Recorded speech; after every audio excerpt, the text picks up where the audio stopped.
అతను స్వార్థపరుడని సరిపెట్టుకుందామా? లేదు. ఒక పార్టీ పెట్టి నడుపుకోలేక దాన్ని మూసేసిన అసమర్థుడు అంటూ జాలిపడదామా? కాదు కాదు. అతను రాజకీయ భవిష్యత్తు పట్ల అద్భుతమైన అంచనాలు వేసుకోగలిగిన వ్యూహకర్త అంటూ గర్వపడిపోదామా? ఇవి అందరి వాడని కొంతకాలం పిలిపించుకున్న చిరంజీవి గురించి జనం మదిలో ఉన్న ఆలోచనలు. ఉవ్వెత్తున లేచిన ఆ తరంగాన్ని ఆ ఎగిసిన క్షణాల్లో చూసి ఇక ఈ కెరటం ముంచెయ్యక తప్పదని భావించిన జనం తమ ఊహలకందని పరిణామాల్ని చూసి నిశ్చేచ్చులయ్యారు, నిరాశపడ్డారు. ఇంతా చేసి చివరికి ఇదా ఆయన చేసిన నిర్వాకం అంటూ మీడియా దుమ్మెత్తిపోసింది. తన సామాజిక న్యాయాన్ని సోనియా చేతుల్లో పెట్టి తన పార్టీ బోర్డు తిప్పేసి చేతులు దులిపేసుకున్న చిరంజీవి ఆంతర్యం ఏమిటి ఇప్పుడెవ్వరికీ అవసరం లేదు. కానీ కత్తితో ఘాట్లు పెట్టుకుని రక్త తిలకాలు దిద్దిన ఆయన అభిమానులే కొంతమంది అవే చేతులతో కోడిగుడ్లు టమోటాలు విసిరేసిన దృశ్యాలు చూసి మాత్రం జాలిపడాల్సి వచ్చింది.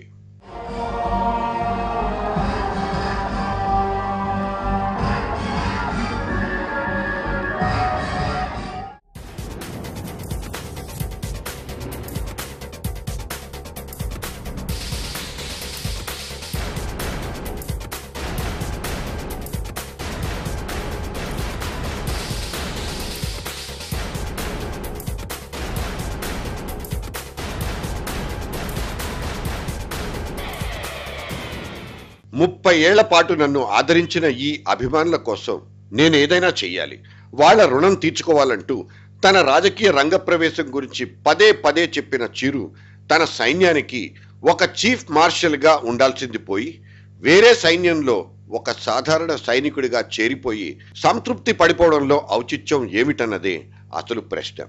ఎన్టీఆర్ సినిమా టు పాలిటిక్స్ అనే పుస్తకాన్ని చిరు చదివేసి ఇన్స్పిరేషన్ తెచ్చుకున్నట్లు ఆయనలానే 9 నెలల్లో పార్టీ పెట్టి ఎలక్షన్లలో గెలిచేసి ఒకేసారి సీఎం కుర్చీలో కూర్చోవాలని ఆయన ఉవ్విళ్ళూరిపోయారు. అసలు ఎన్టీఆర్ 9 నెలల్లో ఆ పని పూర్తి చేస్తే చిరు మాత్రం అంతకంటే తక్కువ టైంలోనే ఆ పని పూర్తి చేసి చూపిస్తారంటూ కొత్తల్లో డైలాగులు వినిపించాయి. తీరా తిరుపతి ఓపెనింగ్ సభ చూసిన తర్వాత ఆయన మీదున్న నమ్మకాలన్నీ పటాపంచలైపోయాయి. జనం తననే కోరుకుంటున్నారు కాబట్టి తానొక్కడే స్టేజీ మీద నుంచుని సినిమా ఫక్కీలో చేసిన ప్రసంగం మాత్రం అట్టర్ ఫ్లాప్. ప్రజల కష్టాలు ఏమి తెలుసు, వాళ్ళ కన్నీళ్లు ఏమి తెలుసు, వాళ్ళ బాధలు ఏమి తెలుసు. సినిమా ప్రపంచంలో ఉండి గ్లామర్ ప్రపంచంలో ఉంటూ సుఖమైన జీవితం అనుభవిస్తున్నాడు అని అనే వాళ్ళకి, ఈ రాజకీయాలు తనకేమి తెలుసు అనే వాళ్ళకి ఒక్కసారి ఈ 30 సంవత్సరాలుగా అందరూ చూస్తున్నది నాణానికి ఒకవైపే ఉన్నటువంటి చిరంజీవిని. ఎన్టీఆర్ భాష, భావ వ్యక్తీకరణతో చిరు ఉపన్యాసాలు సరితూగలేవు. పైగా సినిమాల్లో చిరంజీవిని రియల్ లైఫ్లో స్టేజీల మీద ఉన్న పొలిటికల్ చిరుని పోల్చుకుని అసలు ఆ ఉపన్యాసంలో పసే లేదంటూ జనం మనసులో అనుకున్న మాట మాత్రం ముమ్మాటికి నిజం. ఇదే ఆయనకు పడ్డ మొట్టమొదటి మైనస్ మార్కులు. ఈ మైనస్ మార్కులే ఇంకా ఇంకా కొనసాగుతూనే ఉన్నాయి.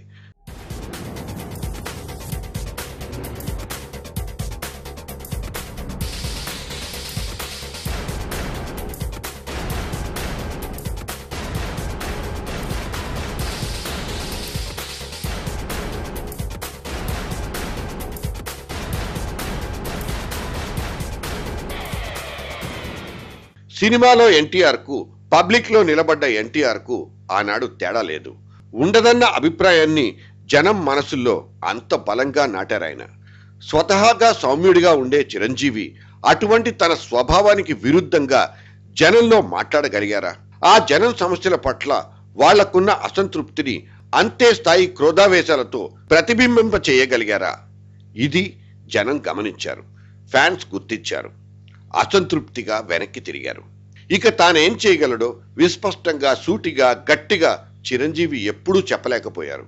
అందుకు ఆయనలో ఆలోచనలు లేక కాదు, భావ వ్యక్తీకరణ చేయలేక మాత్రమేనన్నది ఆయనకి పాటికి తెలిసే ఉండాలి.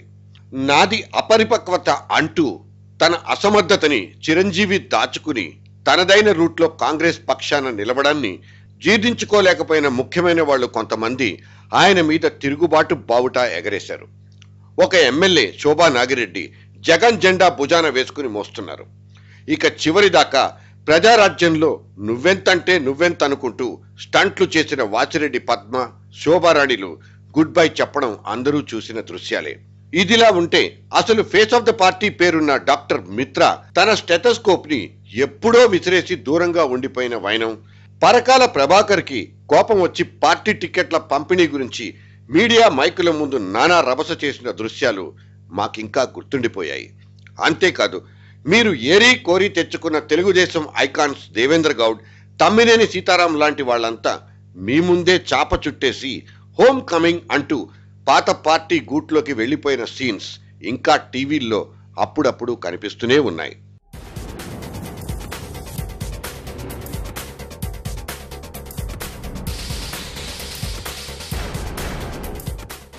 సరే, జరిగిందేదో జరిగిపోయింది.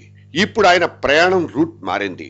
ఇప్పుడు ఆయన టార్గెట్ కొత్త కాంగ్రెస్ పార్టీలో ఆయన పొందే స్థానం గురించి, ఆయనకు దక్కే గౌరవం గురించి. ఇప్పట్లో ముఖ్యమంత్రి మార్పు లేకపోవచ్చు. డిప్యూటీ ముఖ్యమంత్రి సీట్లో ఇప్పుడే ఇంకొకళ్లను కూర్చోబెట్టింది హైకమాండ్. పార్టీ పునర్వ్యవస్థీకరించడానికి ఆయన మిత్రుడు బొత్సాబాబు ఇప్పటికే పిసిసి అధ్యక్ష సింహాసనం మీద ఆసీనులైపోయారు. మరి చిరు? ఎస్, ఏకంగా కేంద్రంలోనే చక్రం తిప్పుతారని ఢిల్లీ రూమర్స్. ఇక తనకు మిగిలిన 16 మంది ఎమ్మెల్యేల్లో 2-3కి స్టేట్లో మంత్రి పదవులు. సెల్యులాయిడ్ మీద రారాజులా వెలిగి తెలుగు చలనచిత్ర సీమను శాసించే స్థాయిలో ఉన్న ఒక చిరంజీవి ఇవాళ ఇటువంటి ప్రస్థానాన్ని మాత్రం తన కల్లో కూడా ఊహించుండరు. ఇదంతా చూసిన వాళ్ళు ఈ చిరంజీవిది స్వయంకృతాపరాధమని ఇట్టే చెప్పేయగలరు. కానీ దాని గురించి చిరు ఏమనుకుంటున్నారన్నదే అసలు విషయం. ఆంతరంగికులు, ఆయనతో అనునిత్యం వెంటుండే వాళ్ళు పాటించే మౌనం, మేము ఆయనకు అయిన వాళ్ళం అంటూ బయట చెప్పుకునే వాళ్లకు సైతం చిరు పాటించే దూరం, ముఖ్యమైన కార్యకర్తలకు, నాయకులకు ఆయన అందుబాటులో లేకపోవటం మాత్రం ఆయన ఆలోచించలేకపోతున్నారు. ఫిలిం ఫ్యాన్స్ వేరు, అదే ఫ్యాన్స్ పార్టీ కార్యకర్తలుగా మారిన పరిస్థితి వేరు. ఈ తేడాను చిరు గమనించలేకపోవటం ఆయన రాజకీయ జీవితానికి ఒక దెబ్బైతే, ఇక అదే వ్యవహార శైలి భవిష్యత్తులో కొనసాగితే బలమైన దెబ్బలు తగలక మానవు.